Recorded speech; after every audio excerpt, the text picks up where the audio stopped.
Friends, Romans, countrymen, lend us your streams. Are you not entertained?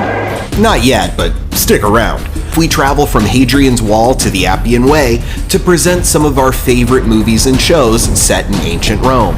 This is the streaming passport to the Roman Empire. For over a millennium, Roman Caesars held sway over much of the European continent, leaving a legacy of literature, poetry, and history to be mined and often remined for the past century of cinema.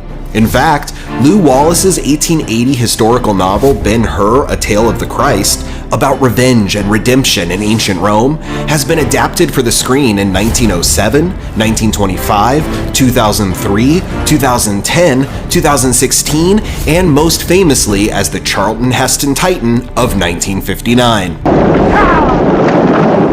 Now this is chariot racing. Since this streaming passport is set during the Roman Empire, roughly 27 BCE to 476 CE, our picks will all be post-Republic and post-Julius Caesar. Apologies to Cleopatra and Spartacus, but it's back to the BCE with the both of you. I will not be told where I can go and where I cannot go.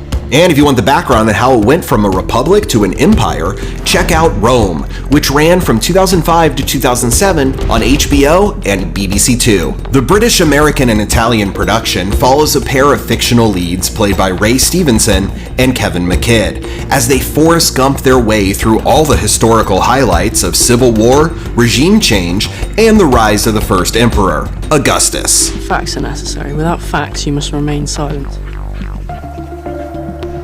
I knew you'd hit the jugular. The BBC series I, Claudius from 1976 covered similar territory with the elderly emperor, played by Sir Derek Jacobi, narrating the reigns of Augustus through the rise of his mad stepson, Nero. She won't tell me what to do. No one will. I shall do as I please. 1951's Quo Vadis picks up the ball from there, this time casting screen legend Peter Ustinov as Emperor Nero. The film condenses his chaotic reign that left Rome in flames to just a few weeks of high-stakes melodrama. To the flames now, I give the past to the flames, and so... The film's box office boom pulled MGM out of financial ruin, scored 8 Oscar nominations, and began a trend of sword and sandal epics that last long past the fall of the Roman Empire in 1964.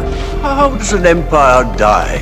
Now, 1964's fall may sprawl across 3 hours, but it only scratches the surface on what brought Rome to its end.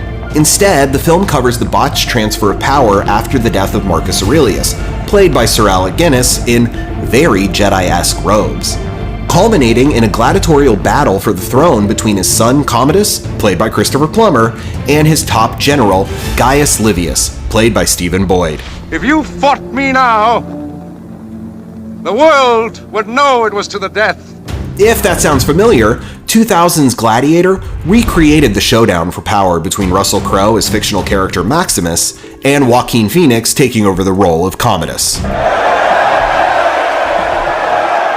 If you're itching to venture beyond the walls of Rome, Britannia takes you to the edge of the empire in detailing the failed conquest of the British Isles in a fantastical fashion, as star David Morrissey leads the 9th Legion into the magical woods of ancient England. The first 2 seasons re-air on Epix before a promised third debuts in the not-too-distant future. I'm ready.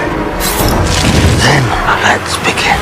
Lastly, if all these stately and serious takes on history ain't your cup of vinum, then we'd recommend the outlandish comedy of this Roman oddity. Per mia parte ti dico che da oggi è nata una nuova amicizia. For 1969's Fellini Satyricon, Italian master Federico Fellini turns the incomplete writings of Petronius into a dreamlike and nightmarish look at the debauchery of Roman life during Nero's reign. E la burla è riuscita, vero?